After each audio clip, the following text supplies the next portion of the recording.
Hey everybody, what's going on? Good Tuesday to you. Good Tuesday to you. Hope you're doing well. Hey, as folks jump in, let us know who you are in the chat. Let us know where you're from, what you're doing, what you're up to, what time zone you in, all that good stuff. Good to be with you. I'm Glenn, and today we're back on Heart Talks, and it's been a while. It's been probably some months. We've probably done two Heart Talks over the past couple of months when we typically do it every week. For those who don't know, not been in the know, life's. Stuff starts happening. What's going on, Shelby? What's up with them dogs, girl? Them dogs. What's up with them dogs? I know ATL out here winning games now. ATL winning games, baby. We win them. Even if they close, but we winning them. Uh, you know, if you don't know, life has been life, and I know life has been life for so many people. Last year, I lost my dad last summer. He transitioned. I don't know, I lost him, but he transitioned, and we lost him. But but he was 90, basically 89, going on 90 years old. He lived a long, fulfilling life, and so it's just been a time for me just to just kind of be with family, really take care of the things that I love the most, really reconnect with myself, do that inner work that I always talk about. Like it's just okay to step back. If anything, it's necessary to step back because you have one life, and when you need that time, you need that time. And I've taken my time, and I'm gonna continue to take it as needed. But we're back every week, every Tuesday, 10 a.m. with Heart Talks. Really, just an opportunity just to connect with people throughout the world, which I love the platform because no matter where you are in the world, you can access this conversation, be a part of it live, or post live and through recordings.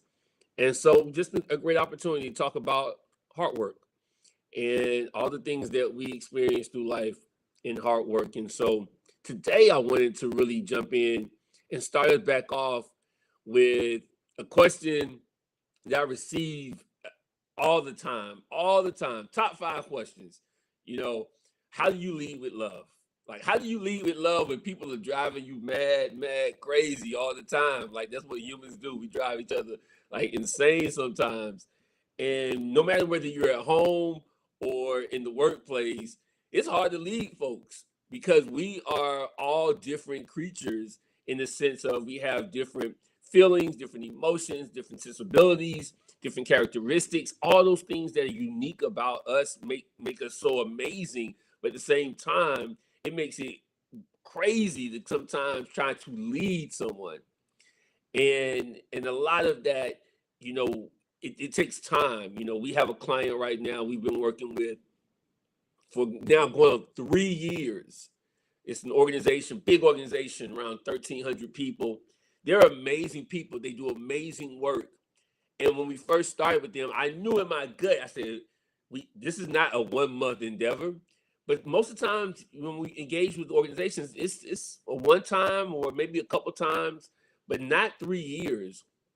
But what I love so much about this work that we've been able to accomplish with them is that they have seen the growth and evolution of what it means to lead with love.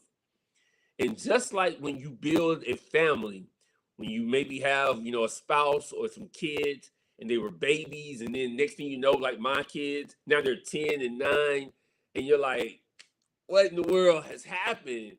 but you have seen the evolution of who they are and what they are becoming, and it takes time. Just like that within any family, just like in a workplace, it takes time. It takes time to build a toxic culture, and it takes time to rebuild and reconstruct and deconstruct and rebuild into a culture of love. It takes time. And so I'm fortunate enough to be able to spend this time with my partner client here based in Charlotte, that they have really evolved and developed into a culture that is just, it's amazing to see.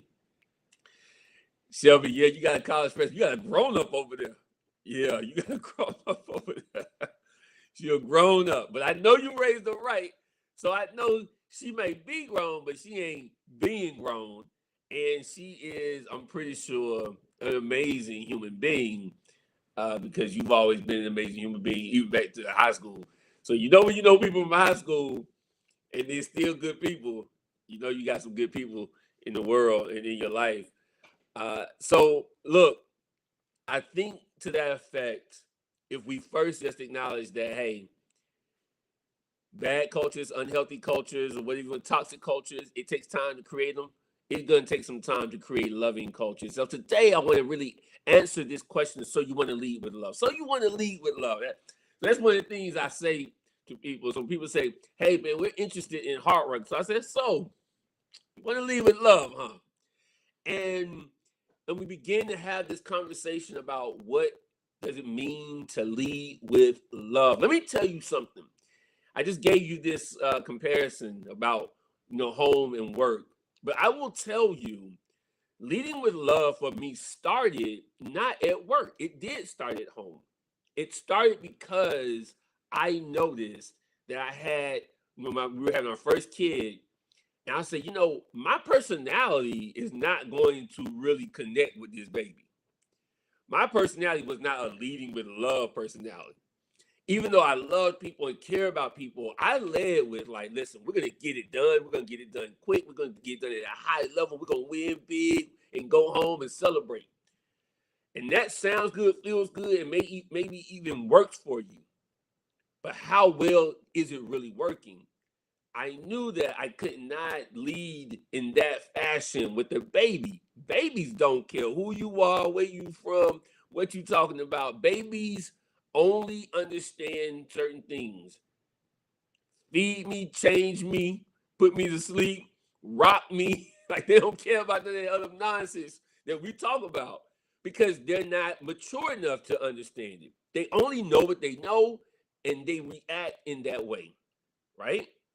So I said, all I can really give this baby is the time and attention and affection and the love that they need based on what they need right now. And then I asked myself a question. If I'm able to give my baby this, if I'm able to change not who I am, but change how I respond in the environment that demands and requires a certain level of patience, compassion, empathy, love, connection. If I'm able to do that for my child, why am I unable to do it at work? And I know what you might be thinking. Well, that's my baby and that's work. I said, okay. But think about it like this.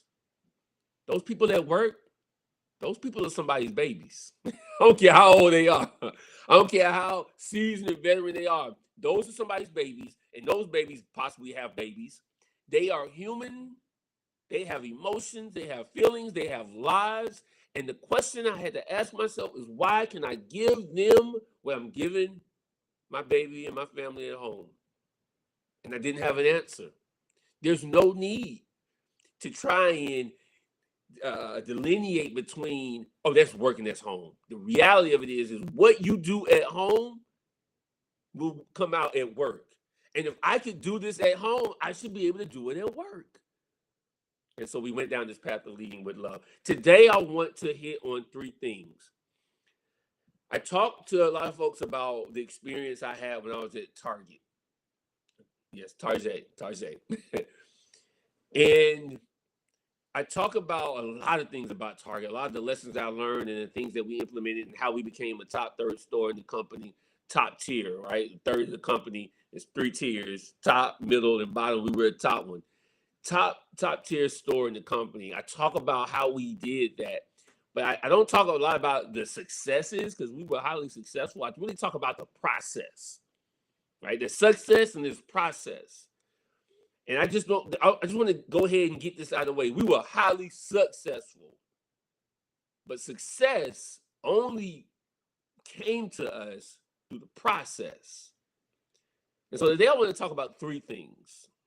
3 things that no matter if you're in retail, if you're a stay-at-home person where you just, somebody else works and you stay at home, or you work from home, you work in the corporate office, you work in a nonprofit, you work in the manufacturer. It doesn't matter where you work, live, or play.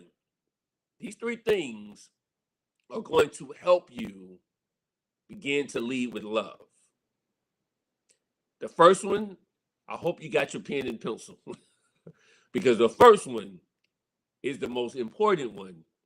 And if you don't do this, I promise you, I commit to you that if you don't do this, nothing else can occur. Nothing else can happen.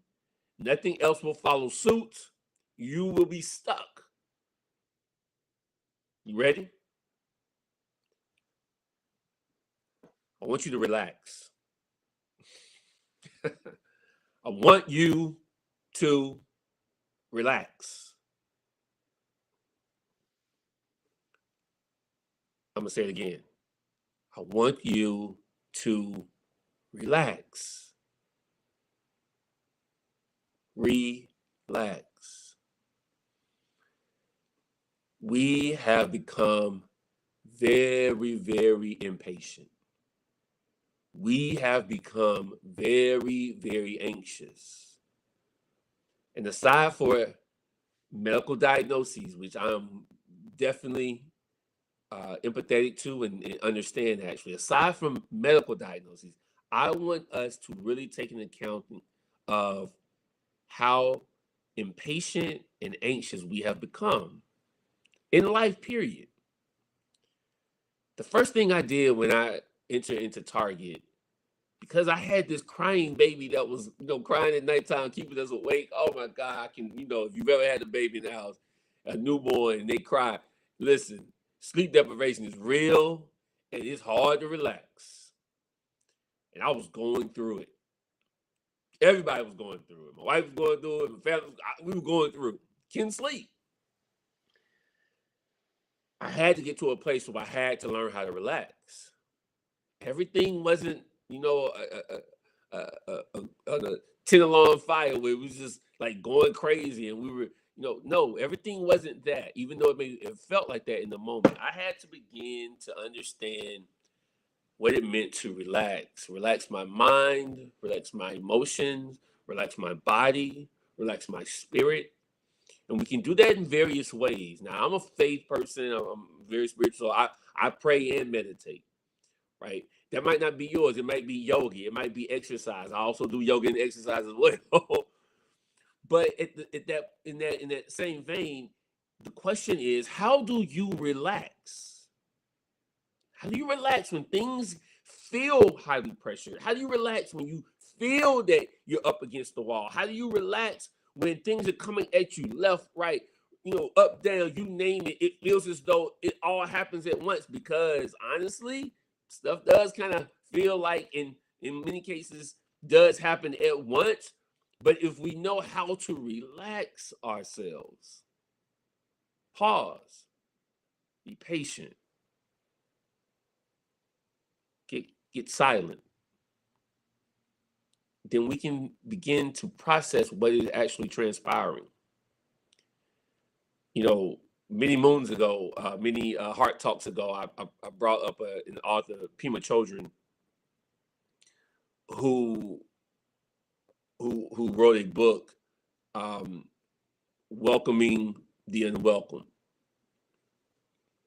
I think that I don't want to mess up the title. I was looking to see if I had the book right there. I think that's the title, Welcoming the Unwelcome. I haven't picked it up in probably 6 months. But she talks about a terminology. She introduces a terminology cool emptiness. The cool emptiness is a space where you go where when you are in the midst of it, when you're I'm sorry, I got braces. When you're in the midst of it, I did put a D in there. You go into this place of cool emptiness because you need to channel what's happening and just bring it down and just feel what's happening, process what's happening, and just work through it one by one, one by one. You have to know what your relaxing method is. Because if you try and figure it out when all hell is breaking loose, then you will begin to break loose with the hell. How do you relax is the question. Relaxing takes on a lot of different forms, and in order to lead with love, we must know how to go into that place of cool emptiness.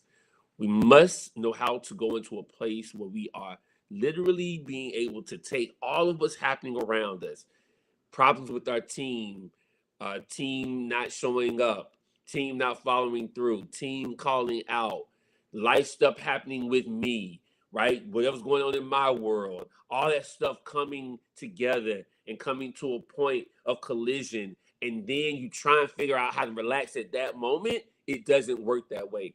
And then it becomes not only difficult to lead with love, it becomes literally almost impossible to lead with love because now you're in fight or flight mode. And really, we want to keep our jobs, right? We want to keep our careers. So we fight. We fight instead of first relax. Because if you're relaxed, other people see you relax. The majority of those people will begin to get relaxed as well. But when you go up 10 notches, and when all hell is breaking loose, you break loose, people will respond and break loose as well. And then hell feels a little bit hotter, if you get what I'm talking about. So the first point is to figure out how you relax when all hell is breaking loose. How do you go into a place of cool emptiness? What does it take for you to actually, in a consistent manner, have a relaxing method of living such that you don't have to react when something happens? You can respond in accordance to how you have already prepared to relax. My preparation of relaxation and being more patient happens on a daily basis. It has to be consistent, meaning I have to wake up in the morning, do my breaths, do my prayer, take part in my meditation, exercise, do my 100 push-ups. I have to have those 15 minutes for myself. Most times I go work out, I come back in, I start breakfast. Like this is a part of my consistent process of relaxation. So if and when all hell breaks loose, I have already started the relaxation process. Make sense? People say, don't worry about getting ready, you just need to stay ready. This is a part of staying ready. In order to lead with love, we must stay ready. Doesn't mean you're going to mess up. Doesn't mean you're going to falter a little bit. But what it does mean is when you do mess up or when you do falter, it won't be that tumble all the way down the cliff. It won't be that, oh my goodness, what the hell just happened? It will be a falter that you can recover from. It will be something that won't be as monumental because you were always consistently preparing for the moment. Relaxation, it may sound simple, is very difficult for many of us. And that's coming from a person who has historically, most of his life, been impatient. Right? First point, relax. Figure out your relaxation method, your process. Become consistent with it. And I commit to you that you will be able to lead with love. That's the first point. The second point is, and you need to write them down. This is kind of one of those tangible ones that now we're going into action mode. It doesn't have to do with self first. Now it has to do with self and other. Remember, I always like to start with self. Now we're going self and others, right? This is good. Here we go. The second one. Pick 3, 4, 3. Pick 3, 4, 3. What the heck does that mean? Pick 3, 4, 3. And I'm not talking about pick up basketball 3-on-3s. No, I'm not talking about that. All y'all basketball hoopers.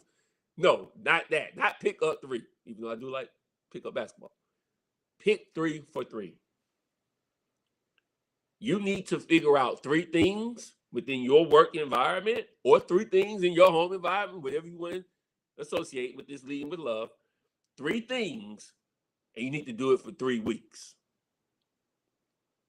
3 things, 3 weeks. Stop trying to take on 10 things, okay? A part of that not being able to relax is we take on so much that when we get to this point of everything's coming at us because we took on too much.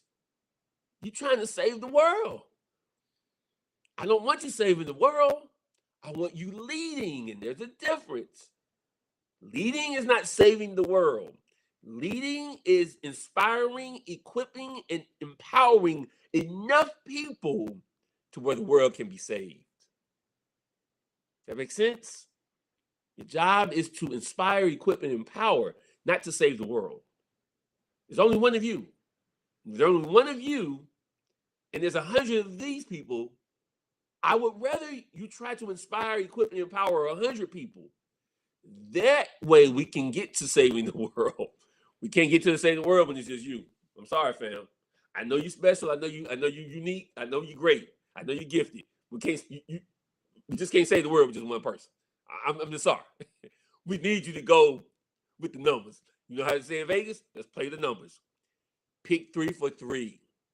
Pick 3 things that you want to focus on for 3 weeks. Now, this can range, and there's no, no's and yeses, definitive no's and yeses. But I always like to, again, work with kind of 3 areas when I'm talking about leadership, period. Let's talk about the workplace, though, for right now. 3 things for 3 weeks. 1, I always like to do a self. That means one thing I'm going to focus on self-wealth. And I'm not talking about money. If you really don't know the etymology of wealth, it's really about health. Self-wealth. I want to make sure I'm well up in this place. I want to make sure I'm being consistent with my wellness process, with what I'm doing in the morning, preparing myself, what I'm doing at the daytime, doing the evening to prepare myself for sleep, such that I have a good sleep, a healthy sleep, so I can wake up refreshed. I need to ensure for myself for 3 weeks, is really every week, for 3 weeks, me. What's happening with me? The second thing, team. What am I going to focus on? Team. When I was in retail, I would do this 3 for 3 type of deal, right? I would always pick me, and if you know I'm gonna pick 3, the first one should always be you, okay? The second one, team. Now, this will vary. I remember I was trying to learn the business, so I would pick the 3 a.m. truck team every couple of months. I would do 3 weeks with them, right? I would try and come in 3 a.m. consistently for 3 weeks to throw the truck with them. And anybody in retail understands what I'm talking about. Throwing the truck is what it means. You take a box and you throw that bad boy. Like you get in the truck, you throw it, right?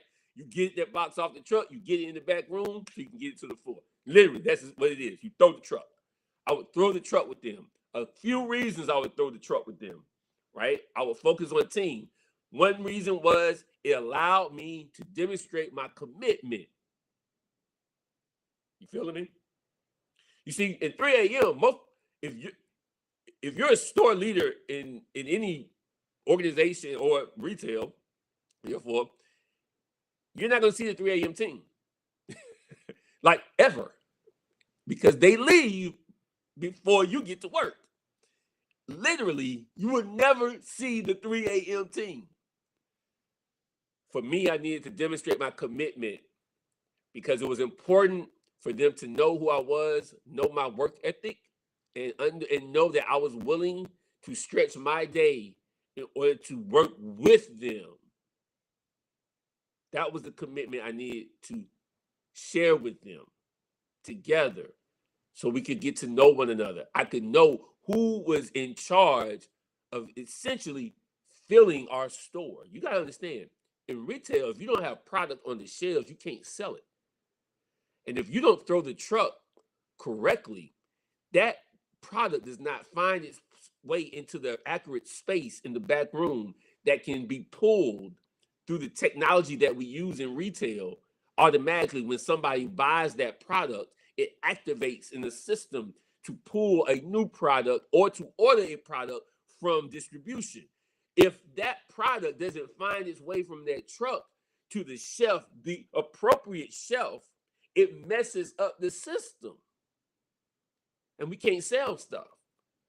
So the truck team is literally the first line of offense. I know you talk about, you ever heard first line of defense? The first line of offense. And so it was important for me in my pick 3 to ensure that I spent time with them. It was a commitment. Commitment. The third one was the business. Right? And this could be your 3 forever, honestly. But they can be very, varied. Team can vary, and the business can vary, different components of the business. I will focus on the business. So self, team, now business. What did I need to know in those moments for those 3 weeks? Was it that I need to focus on payroll? For 3 weeks, I would just really immerse myself into understanding how could I really manipulate payroll in a way that would help support the business, right? Really first support our team so it can support the business. Was it sitting with certain team divisions like HR? We had a small HR team, 2 people. But sitting with them for 3 weeks, like every week, taking time, sitting with them, seeing what they do every day, whether it be interviewing, how they reach back out to people, how they kind of figured out who they wanted to bring in the interview, how they work with team members on team issues, whatever it may be. I had to make sure that I picked 3 and stayed with it for 3. Now, I talked about commitment. The second one is because of consistency. Consistency is incredibly important. When you pick 3 for 3, what you're saying is not only am I committed to it, but I'm going to ensure that you see that I'm going to be consistent, because people need commitment and consistency. And then the third piece of this is they need communication. They need communication. So when we are actually picking 3 for 3, the tangible components, self, team, and business, we're also sharing at a high and a very frontline level that we are committed, we are going to be consistent, and we're going to be high-level communicators. The team responds to that. When you're able to do those things, when you're able to pick 3 for 3, you're able to demonstrate those 3 C's, commitment, consistency, and communication, you can lead with love. See, love requires trust. Authentic love, it requires trust. Unconditional love requires trust. Selfless love requires trust. Abundant love requires trust. And the one way you can build it is through being committed, consistent, and communicative. When you are communicative, you can actually lead with love. I'm sorry when I stumble over communicative. It's the braces, folks. It's the braces. Pick 3 for 3. That's the second point. And the last point is something that I always have to work on to this day, no matter what. I'm always asking myself, did I do this? The last piece is you have to ask for feedback. You got to ask for feedback. And if you're not getting feedback, you know what I learned? If you're not receiving feedback when you ask for feedback, and you know that there's feedback there to be heard, then you're probably not operating in a trusting environment. People don't feel safe. I always tell people that, well, we ask for feedback, we do the surveys, we put them out, nobody responds. I'm telling you, the one thing people always want to do is give feedback. Trust, everybody has an opinion.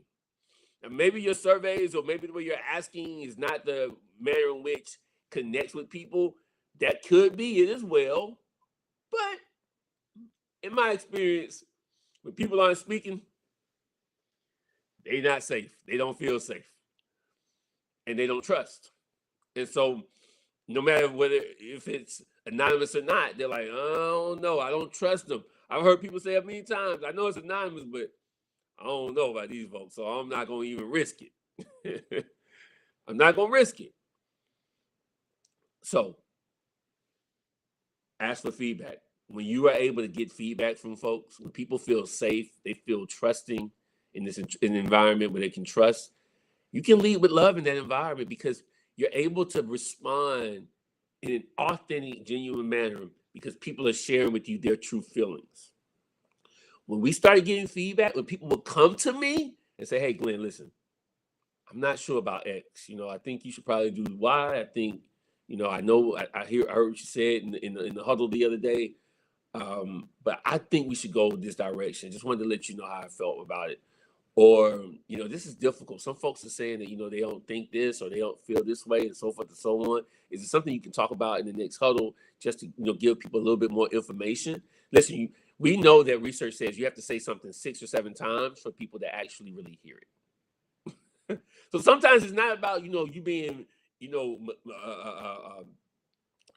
having misgivings around something or you not being forthright. It's just that you have to say it more times. And you get that through feedback where people can tell you, hey, you need to talk, you need to say this a little bit more. You need to talk, give us a little bit more information. You need to, elaborate a little bit more on X. All right. And so because of that, that you can actually begin to actually lead with love. If you are able to do these 3 things, relax, know your process, be consistent with the process, pick 3 for 3, stop doing every doggone thing in the building, everything at home. You can't do 10 things extraordinarily well, even though you think you can. I know you gifted, but you ain't that gifted. None of us are. Do 3 things really, really well. Do it for 3 weeks. And then in the next 3 weeks, maybe you change it up. Maybe it's the 3 categories that you still focus on, but it's in 3 different spaces or 3 variables that are different than the first 3. Gotta pick 3 for 3. You're not Superwoman, Superman. Be focused in those 3 things. And the last is ask for feedback. You can test the trust and safety environment when you ask for feedback. Y'all might have a girlfriend or a spouse or a boyfriend, whatever, or a partner, and you ask for feedback. You never talk to me. They might not feel safe. Every time I tell Glenn something, he blowing up. It used to be. I'll be like, what you want? That was me. Like, come on. I don't feel like telling them that no well, that's you, just say it's you. But you know what I'm talking about. It happens in our work life and our personal lives. People don't feel safe, they don't give feedback. Period. I don't care how often you ask them. If you children, oh my goodness. Children are gonna give you feedback if you don't make them feel safe. Great example. Like they just keep it real.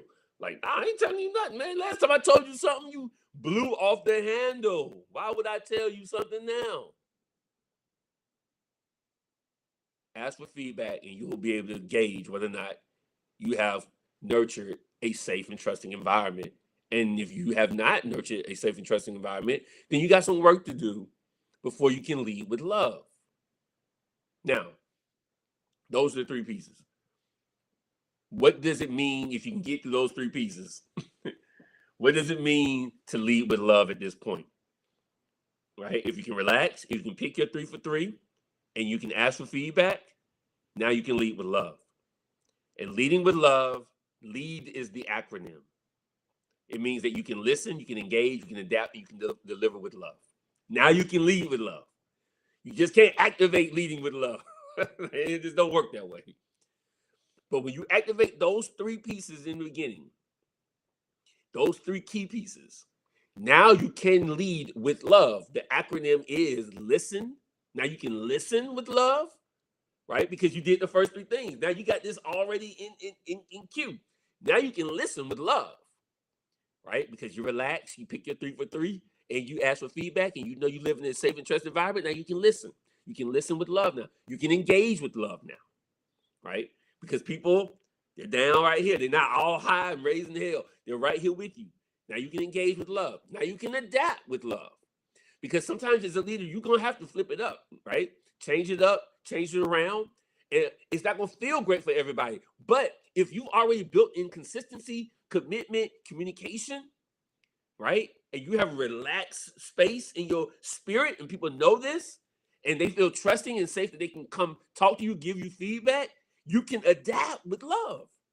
That's how you adapt with love. You don't just adapt with love and then expect everybody just to fall in line. It doesn't work that way.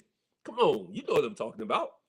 You ever tried to change something up at work or at home, and people like pushing back? They're like, "Oh, so much resistance at work. I can't believe it. This is such a great initiative. Why is everyone raising the hell and jumping ship and talking smack? Because you don't have a culture of love. That's why. You didn't build that up. You didn't nurture that. You didn't cultivate that. And then you tried to activate something, tried to act like everybody was so kumbaya, and it's not that way. You can't just throw something in the middle of the pool and expect everything is just a sick. No, it's gonna splash. Unless you cultivate and nurture it to a point to where you can do the things necessary that it means to lead with love. You can adapt with love when you have laid down the foundation that people know you have a relaxed spirit and you're not going to blow off the handle when something goes wrong. When you are demonstrating you're committed and you're consistent and you can communicate with others, and when you ask for feedback and they know that genuinely you're going to receive it and they feel safe that there's not retribution that's going to happen, you can adapt with love then. And then you can do what we did at Target when I was there. You can deliver with love. You can deliver. See, delivering is not just about an outcome that pleases people. Delivering means I'm going to deliver on my commitment and my promise to everyone to ensure that this culture is healthy, that this culture is loving, and that we're going to protect the business in the manner in which says we love everyone in this building, organization.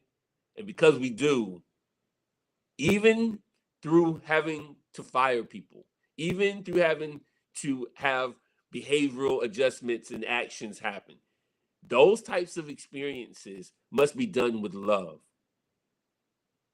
They must be done with love. And when you have cultivated and nurtured an organization that has a foundation of love, you can deliver with love. You can deliver all the things that you've committed. You can deliver on successes. You can deliver through good and bad times. You can deliver on people's needs. You can deliver, you can deliver, you can deliver. You can deliver a high performing organization. When you go through the first three things, though, you gotta know your relaxation. You gotta know the process. As a leader, you're gonna have to get relaxed. You're gonna have to get that impatience down, that anxiousness down. It starts with you. You're gonna have to pick 3 for 3. You can't tackle everything. And you're gonna have to be able to ask for feedback and use that feedback and respond to that feedback in a timely fashion. Now, I mean timely fashion. Don't be trying to get no feedback on Monday and then 5 Mondays from now you start thinking about it. No.